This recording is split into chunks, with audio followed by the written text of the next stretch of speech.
Hi everyone, today we're on Main Street in Watertown Square to talk about the Spring Hotel, which used to be a huge brick hotel on this location, built in the late 1700s and raised in 1938 to make way for the buildings that are behind me now. But the Spring Hotel was built in the late 1700s by a man named Dr. Marshall Spring, who was a local physician. And in fact, he was one of the first physicians on site at the Battle of Lexington to take care of the wounded soldiers there. And so in the late 1700s, he built this hotel for his friend Colonel Richardson, who was a well-known innkeeper at the time. But because the inn had stood for so many years, it played a big part in Watertown's history. The Spring Hotel was the location of many behind-the-scenes Watertown town meetings, and during the Civil War, it is where the soldiers who were up at Wheaton Hill training would come down to for the 3 square meals a day right at the hotel. And it was also the site of the very first no parking sign of all things.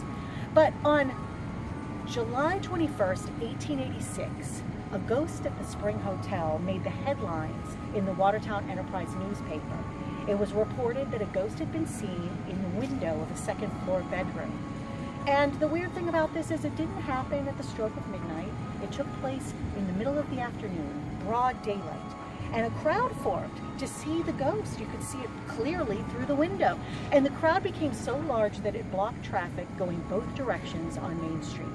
And pretty soon the proprietor of the hotel looked out, saw a huge crowd, found out that it was because he had a ghost on the second floor, and so he steeled his nerves and he climbed the stairs up to the second floor for a ghost hunt. Shortly thereafter, the crowd of onlookers down below saw the brave proprietor in the window with this fearsome creature, and he opened the window slowly and he called down to the crowd below, "Your ghost is a cloth on a post." So people will see what they want to see, and people want to see ghosts. That is today's Ghastly Dispatch. Please follow our channel on YouTube or on social media, and we welcome you to send in your stories too. See you tomorrow.